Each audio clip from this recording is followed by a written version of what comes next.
Hello and welcome to Girls for Greatness. I am your host, Delia Perry, and I am on a mission to help you rock a life empowered by your own greatness. This show features the incredible stories of women who have overcome their own struggles in order to find triumphant success. It is my hope that their stories will inspire and motivate you to do whatever it takes to live the life you really and truly were meant to live. Hello and welcome to another episode of the Girls for Greatness podcast. I am your host, Delia Perry. You are listening in today to episode number 155, a real life, real talk episode with my dear friend and total superstar in my book, Shannon Jamail. Shannon was actually a guest in the first season of this podcast. She was my guest on episode number 15, an episode entitled The Power of Surrender, where we actually talked all about her amazing book, Surrender, A Journey Towards a Fulfilled Life.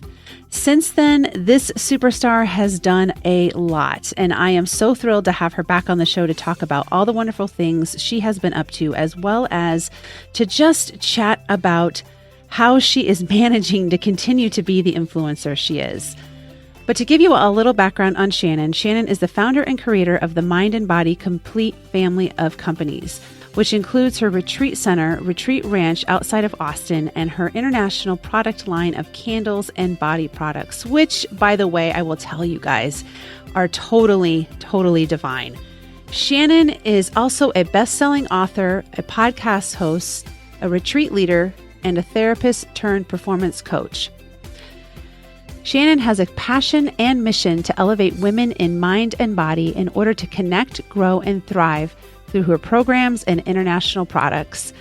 My friends, it is my great honor and privilege to be able to introduce you once again to Shannon Jamail. Shannon, welcome to the Girls for Greatness podcast again.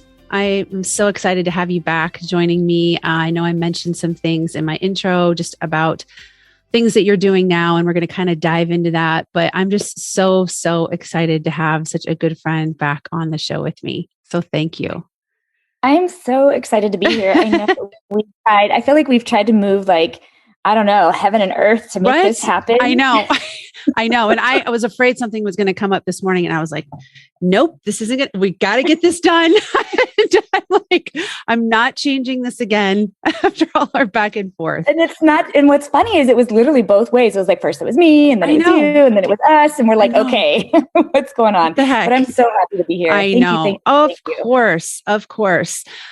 I mentioned obviously that you were on the show before episode number 15, I believe I said it was, and this is 155, but I know a lot has happened, between that point and today, because I know when you were on before, we talked about your book, Surrender. And then now, you've done and gone through so many things that, I'm going to ask some questions about, but can you maybe just give us just maybe a little synopsis of kind of your journey, I guess, to this point and just your career and where it was and where it is now and what you're doing? Oh my gosh. Do you have like a few hours? I know. I know it's a lot, girl. No, it's okay. I think maybe it's better if we start maybe where you and I left off last, which is just the time I was hosting retreats pretty much all around the world. And they're mostly, yoga and wellness retreats. The main intention, they're for women, and it's to create connection with themselves, connection with other like-minded women, maybe equipped with some tools on stress reduction and toxic reduction in our lives. And so that's what I was primarily focusing on. My day job used to be a mental health therapist. And so I did some of that. And then I did some life coaching as well. And I had my book, my best-selling book called Surrender, that again kind of takes women or anybody to like their darker places to find the light, to break those old thinking patterns that we have that kind of weigh us down and hold us back. And so those were primarily the things that I was focusing on. But I knew at the time, probably within a couple of years of hosting retreats, that I wanted to open my own retreat center. And so I went on this journey, at the time we were living in Dallas, and I thought, oh, you know what, let's move to California because that's a great place to open a retreat center. So we packed up the whole family and moved to California. And immediately I was like, oh shit, this was not a good idea. No bagging on California whatsoever. I've got family there. It's got definitely its great points, but it's one of the weak points for California, in my opinion, is opening a business. It's not the most business friendly state, for one. And then two, the hoops that we were going to have to jump through in order to do what we wanted to do was becoming financially overburdened, and then also just mentally, emotionally, and spiritually to where we got to the point where it's like, this is probably not where we're going to do that. So we started researching other places. We actually flew to Hawaii. We were going to purchase property in Hawaii with some good friends of ours, and half of it was going to be ours, and we were going to do the business. And then I had to sit tight and go, wait a minute. This is a really, really far distance from my grandbabies that live in Dallas. And so we thought, okay, back to Texas. And we didn't want to do it in Dallas. We didn't want to go back to Dallas per se, but one of my favorite places in Texas is the Hill Country. And if anyone's familiar with Texas, they're familiar with the area called the Hill Country. And it's a pretty good expanse of area, but it's probably the more pretty area of Texas as far as topography. It have rolling hills. It's, it's just pretty. Lots of beautiful lakes. And so we have family that is here in the Hill Country. So we started looking. And through several not good options, things that fell through, things that we were supposed to buy, and then it just fell through for whatever reason, we ended up with the property that we have today. That now looking back, Delia, we had to go through all that other BS in order to truly appreciate this property that we now have. And so we have a 46-acre property in Marble Falls, Texas, which is a gorgeous place. And the front 30 acres or so is where we have our business, which I have built now, our retreat and event center. And the back 10 acres is like where we live. We built our house back here. And then my father-in-law also lives on the property in the back of the property. Wow. And so, so now it's kind of like a glamping ranch / event center. So we've got yurts, and we've got bell tents, and we've got vintage trailers, and we've got a bunkhouse, and dining hall, and we've got some cool things here. And we use it for retreats, my retreats, but also anybody else who wants to host a retreat. They can also book it for their own retreat. And then when it's not booked for retreats, it's on Airbnb, and people can just book a fun glamping stay with us. That's so cool. Yes. And so you'll find me, Delia, either in the retreat center area, working on some fun thing over there that we keep adding to it, or we have 6 horses, and now we have goats, and we have chickens, and we have cats and dogs and animals coming out of our arse. And I love it. And I never in a million years thought that I'd be getting up in the morning collecting eggs and, and feeding horses. And I just didn't see that. Oh my gosh. But here we are. I love it. What an amazing turn of events. In fact, I remember just hearing you talk about that whole story. I remember, I think, that trip that you took to Hawaii to look at that property, because I think we were messaging back and forth about something, probably trying to get something else in the books at the time. But that's just amazing. That's amazing to just hear how that's all come together. And so did you guys built your house that you're in now, right? We did. So when we bought this property, it was 46 acres of wild, untouched. I was going to say property. Yeah. There was not you saying that on it. There was no water, no power, no septic, no roads, just nothing. It was like a wild piece of property. Matter of fact, when we saw it, we could only drive like the front. Gosh, I don't know how to do measurement as far as it was like a few yards. I mean, we had to trust it. We flew a drone above it to try to see the property, and so we kind of just was like, well, it felt so good when we stepped on the property. Like, this is going to sound super woo-woo, but it was like speaking to me when we got here. And it had to have, because we couldn't even see the whole thing. Like, it was really like, this is just speaking to me. I just feel like this is the right place to be. And so, so we lived in our RV for about 6 months on the property while we built our house first. I was just going to ask you about that. I was going to be like, how in the world did you survive that? And that was during the pandemic, wasn't it? Yes, so we bought the property in 2019. And then after we signed all the contracts, we're going to buy all these things, we're good to go. The damn world ends. And we're like, and both my husband and I immediately lost our income, because we both were big public traveler type things. Yes. So I thought, well, we're going to continue to build this dream on a prayer and our savings. And so that's why we ended up doing a lot of the work ourselves, because we had the time. And it ended up being a big blessing, though, Delia. I got to tell you, because we were able to just work on the land, put our fingers literally in the soil, and just not pay attention to the terrible, hurtful things that were happening in the world. Yes. And so in some ways we were just able to focus on what we wanted to build and on our own little family. In that process, we did have to live in our RV for 6 months. And, before that, I thought I could be that person that would do a year in my RV and homeschool the girls. Yeah, no, sister, that's nuh-uh. That was a hard 6 months, but I can tell you that we did it. And so we built our house first, and then we started building out the business. So yes. That's amazing. That's amazing. Yeah, that must have been quite an experience. I mean, I thought it was bad being in a house, having everybody home. I can't imagine being in an RV. Right. We were lucky in the sense that we lived in a state that maybe was not as locked down as a lot of the other states were. True.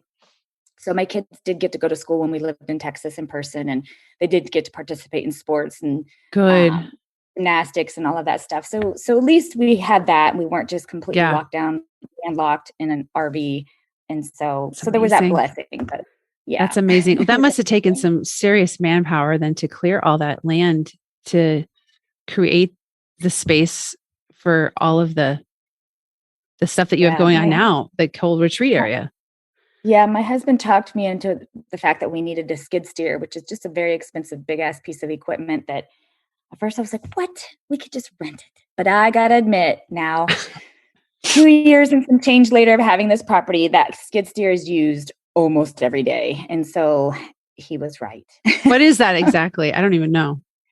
It's hard to explain. It's a compact looking piece of equipment, but it has like forks and buckets. So it's not a tractor necessarily, but it's even more powerful than a tractor, which is funny because it's smaller. But the way it operates, it clears land really, really well.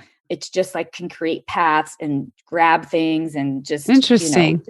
You'd have to look it up to see exactly what it is, but he convinced me we needed it. And of course he convinced me we needed the one that was like enclosed cab with like AC and heat. And I'm like, really? But once again, he was right, because Texas has had some seriously emotional weather the last 2 years with some unheard of freezes and winters that have never happened before.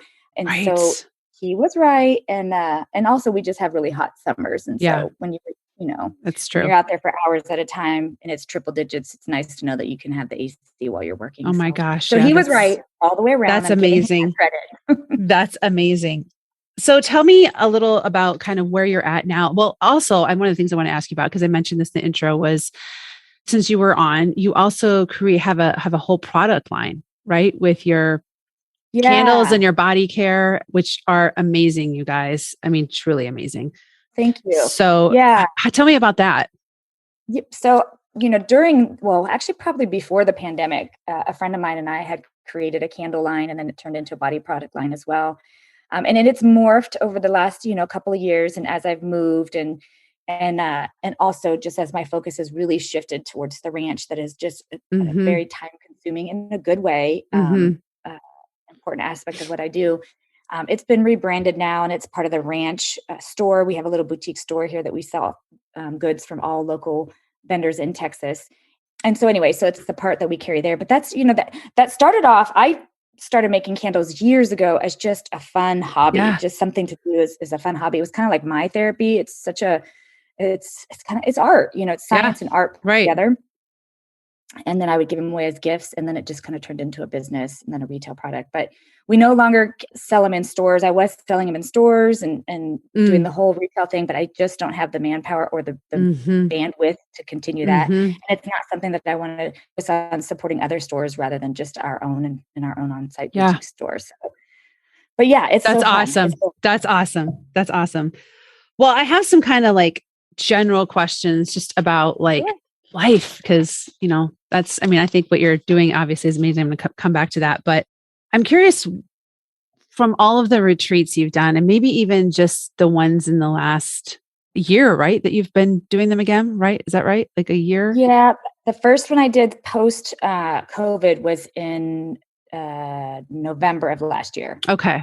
Yeah. So maybe let's focus on that. So I'm just curious, what are some of the things that you're seeing with women, like greatest struggles as of late? Yeah. I mean, as you can imagine, the isolation during COVID has been really difficult for people. people are working from home and you feel stuck at home, and stuck may not be the right word for some people. For some people, it may just be that's what needs to happen for health reasons and otherwise.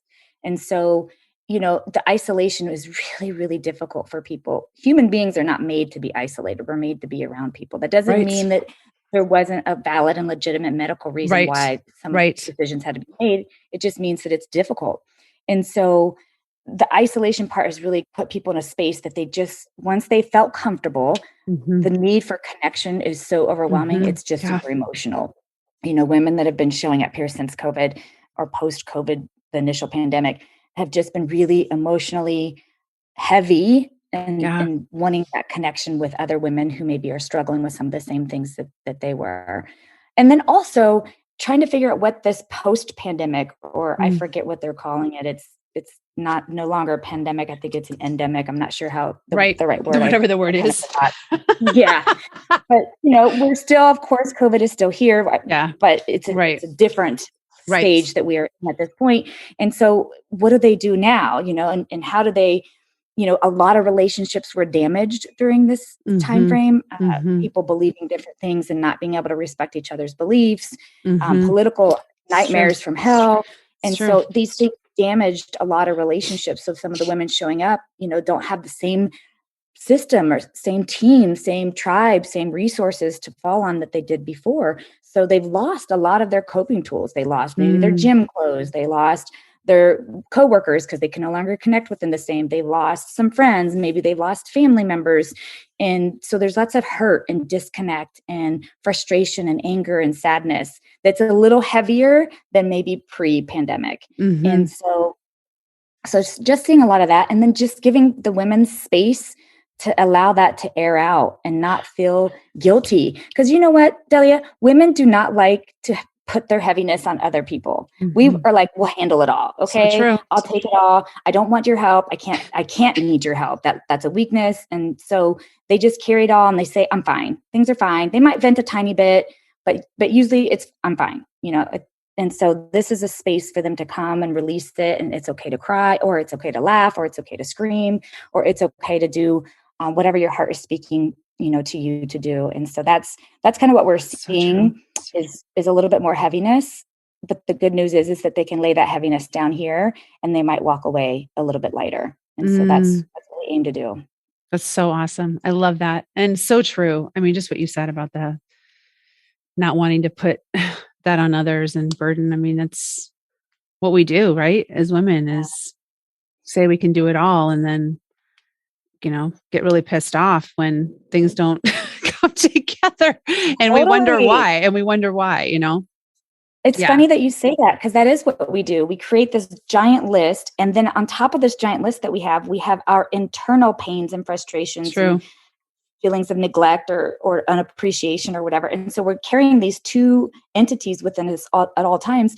And when something on our list doesn't go right, the heaviness of that other side is so much that we just are mad, like we're just mad. Right. It's true. And so we just walk around a little bit madder, a little bit more frustrated easier to tip off and maybe easier to cry or easier to shout or easier to become overwhelmed. So yeah, totally. How do you, I guess in your own life, because obviously, you've got a lot going on with what you're doing now and you're a mom and a wife, and how have you found that you've been able to kind of release your own heaviness or not build resentment or not, you know what I mean? Because I feel like that's another big word that we sometimes really do a good job of, I think, embracing, because we're the ones always doing it all and have so much on our plate. And I mean, I know I can be really good at playing the martyr, really good. So I've had to recognize that. Dang, my husband's always calling me out on it. He's like, "Oh my gosh, what's wrong with you?" I'm so impressed that you said that, because a lot of us women do that. That's a really good question. There's a couple of things that I do that I'm super intentional about. The first one is I limit myself on social media. That social media is super, super unhealthy. I'm just going to throw it out there. Yep. I use it for business. Absolutely. It's a necessary evil as far as marketing and being in today's business world in any format. But from a personal space, I really, really limit any kind of personal stuff, and I don't scroll. I just don't scroll. And so that's not to say that beautiful things cannot happen through social media. Absolutely. There's some amazing connection, amazing groups. You manage an incredible group. Like there's beautiful things that can happen, but you just have to be super, super intentional about your time that you spend on social media. So that's the first thing, is I limit social media. The second thing I do is I'm not a martyr anymore. Like I just say it, guys, I'm done. Today's my limit. I need you to do this. I need you to do this. Like I'm not going to hold it for all the things. When I feel that, it's kind of like a thermometer. When I feel my thermometer coming up to my throat, before it hits my actual mouth or my brain, we're going to break this down. I'm going to break this down, and we're going to pass out these responsibilities that are just popping up all over the place. And so my husband and I, he knows, and I will tell him, this is where I'm at, and here's where we need to work together. And same for him too. He's also a human being that carries a lot, and there's times where I might need to hold something for him. So just not being afraid to ask someone to hold space for me. And then the last thing is just a self-care thing. I'm super big in self-care. I mean, I told you before we jumped on, I get bi-weekly IV support, nutritional IV support. I get my massages. I get my time. It's not a perfect schedule, but for the most part, it's very, very intentional on my part.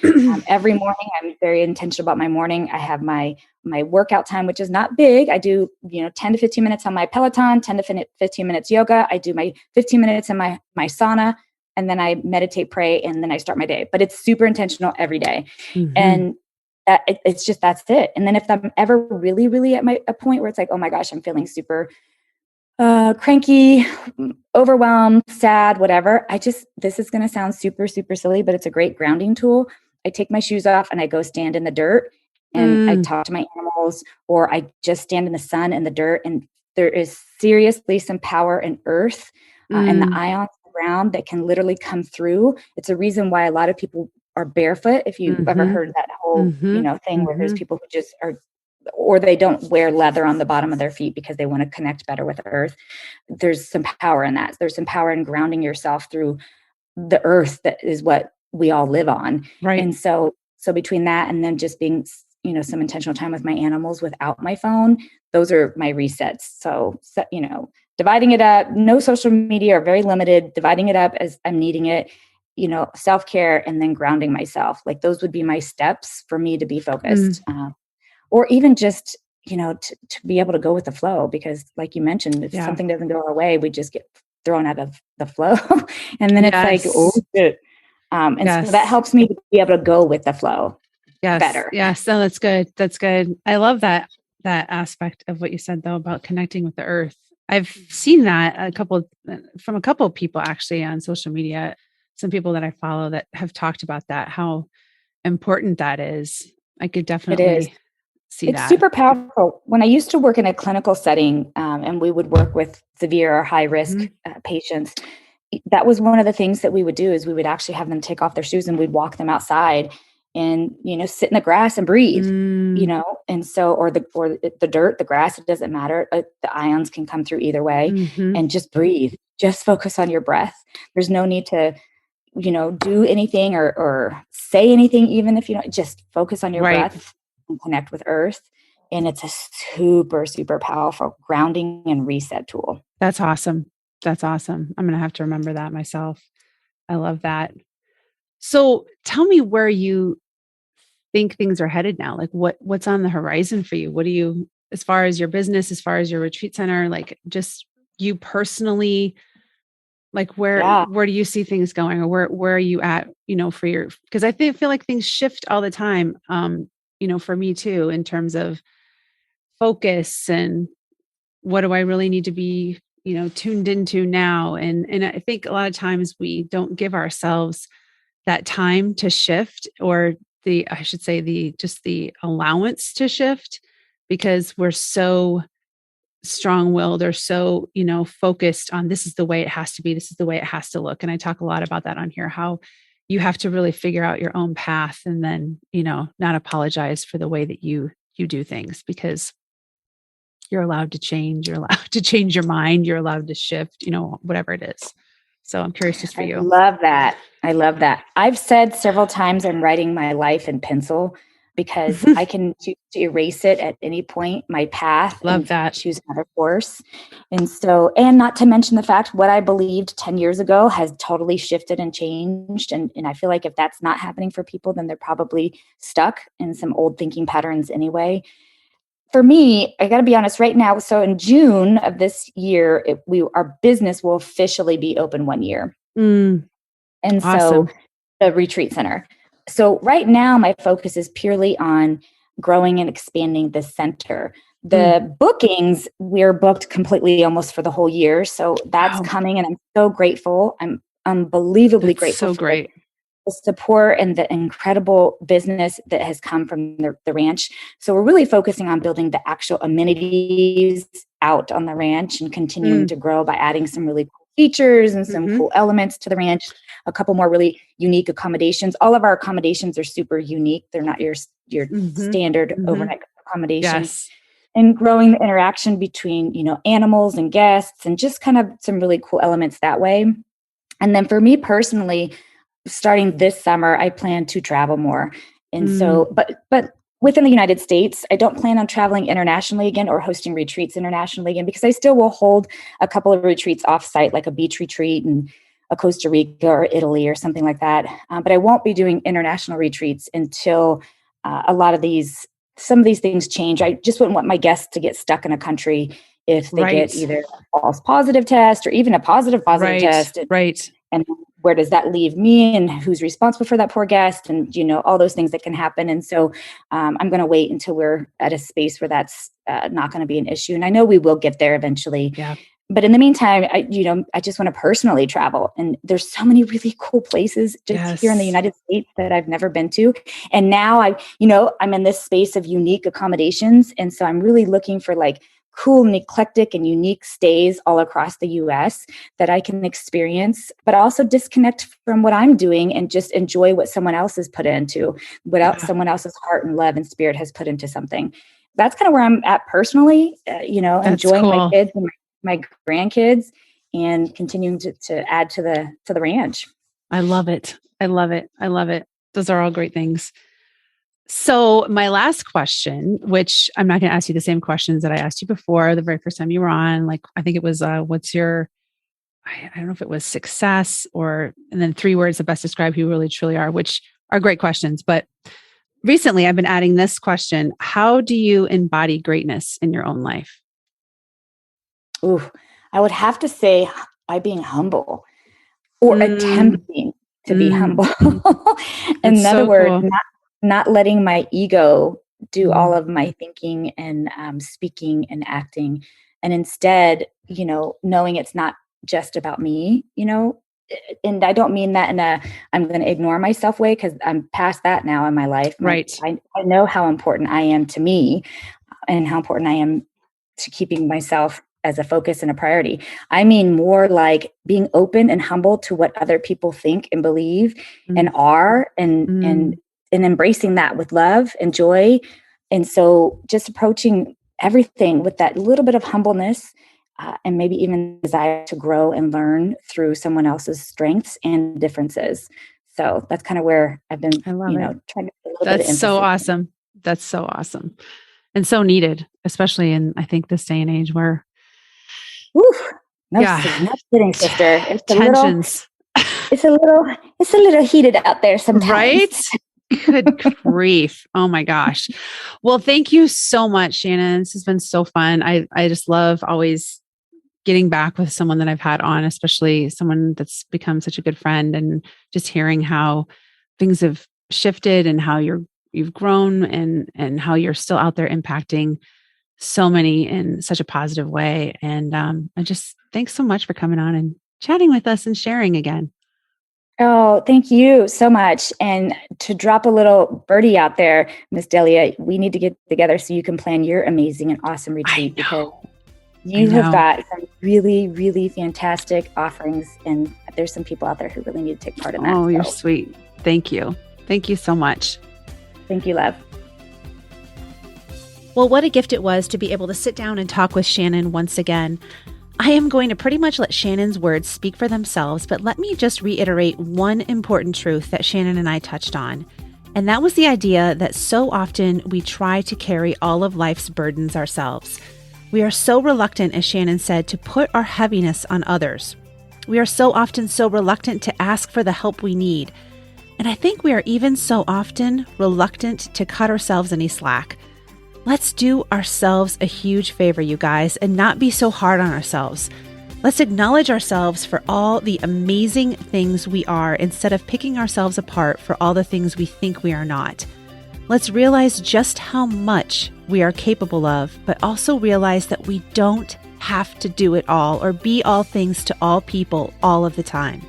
We can be so much more gentle with ourselves, and we can extend the same grace and kindness to ourselves that we so often offer to others.